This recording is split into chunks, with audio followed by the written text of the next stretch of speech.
Phone गरेर धम्क्यायो भनेपछि त उसँग मेरो कुनै सम्बन्ध पनि छैन, चिनजान पनि छैन, कहाँनिर छ त्यहीँनिर आउँछु 10 मिनटमा 15 मिनटमा भन्दा त म त चाहिँ अलि गजबै लाग्यो। अनि आज चाहिँ 8 वर्ष अगाडिको मेरो श्रीमानको चाहिँ भोइस निकाल्नु भएछ क्या? आज कति 22 कि 23 गते हो आज। त्यो मान्छे चिन्दिन, मेरै कुरा भयो यससँग कुरा भएको छैन होइन। दिउँसो मलाई यसले चाहिँ उही हेलो भनेर चाहिँ मेसेज पठाएछ, साथी छैन रहेछ फेसबुकमा, त्यस्तो अलिक रफ वर्ड युज गरे जस्तो लाग्यो मलाई। अनि मैले हेलो के अरे व्हाट भनेर मैले हजुरलाई स्क्रिनसट पनि हालिदिएको छु नि।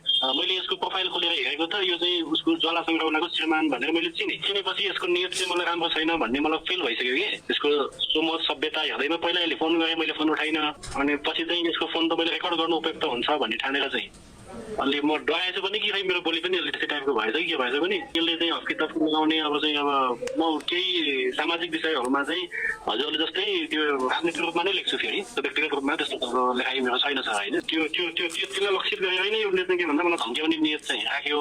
त्यही त म त छक्क परेको थिएँ नि। मलाई त राजोपाहरूले त चाहिँ म लेख्छु बोल्छु किन सत्तामा हुनेहरूलाई अलिक जवाफदेही बनाऊ भन्ने लाग्छ। फेरि नागरिकको उत्तरदायित्व पनि हुन्छ, हामी सचेत नागरिक होइन, राजनीतिक रूपमै लेख्छौँ हामी। त्यस्तो चाहिँ के भन्दा त्यो अफवाह र गलत चिज चाहिँ म चाहिँ व्यक्तिगत रूपमा लेखिदिन्न। अकस्मात फोन गरेर धम्क्यायो भनेपछि त उसँग मेरो कुनै सम्बन्ध पनि छैन, चिनजान पनि छैन, कहीँ केही पनि छैन क्या। मैले त फेसबुकमा प्रोफाइल खोलेर हेरेँ, फोन गर्ने शङ्कास्पद फोन आयो, ओए हेलो भनेर यसले सुरुमा मलाई मेसेज पठाएपछि यसलाई कसैले खटाएको छ।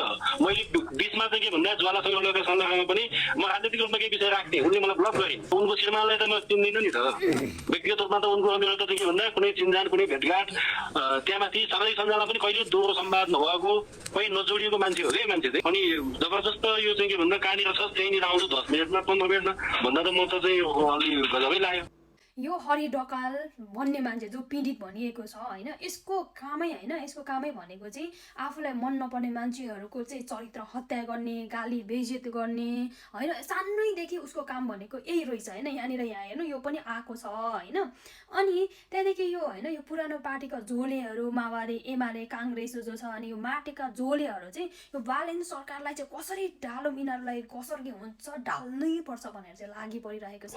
गरी ग्यास हुँदाखेरि नै अब ग्यासको सर्टेज भयो भनेर कराउने गरी के अनि जे पनि अब बालेन सरकारलाई दोष दिएर चाहिँ यिनीहरू चाहिँ कसरी ढालौँ भनेर चाहिँ लागि परिरहेको छ क्या। तर जनताहरू लाटा छैन क्या, यहाँनिर को सही को गलत भनेर राम्रोसँग थाहा छ सबैजनालाई होइन। ल यदि मानौ ज्वाला सङ्ग्रौला उहाँले चाहिँ उसको श्रीमानले चाहिँ अब यो चाहिँ 8 वर्ष अगाडिको कुरा भनिएको छ होइन। अब यदि उहाँ गलत हुनुहुन्छ भने त त्यो चाहे 8 वर्ष होस् 100 वर्ष होस् जतिसुकै वर्ष होस्, तपाईँको श्रीमान अथवा तपाईँले नै गरेको छ भने त्यसको चाहिँ कारबाहीको भागेदार हुनुपर्छ होइन। त्यो जतिसुकै वर्ष होस् कारबाहीको भागेदार हुनुपर्छ होइन। त्यो अडियोहरू मैले सुनेको छैन के भनेको छ, यस्तो उस्तो भनेको छ भनेर भनिरहेको छ यो पीडित भन्ने मान्छेले। तर तिमीहरू यो बालेन सरकारलाई चाहिँ कसरी चाहिँ हामीले कसरी चाहिँ ढाल्न सकिन्छ भनेर चाहिँ यो दिमाग लगाएर चाहिँ नहिँड्नुहोस् होइन। हामीलाई राम्रोसँग थाहा छ कसलाई ढाल्नुपर्छ होइन, कसलाई चाहिँ माथि लानुपर्छ, हामीलाई राम्रोसँग थाहा छ है।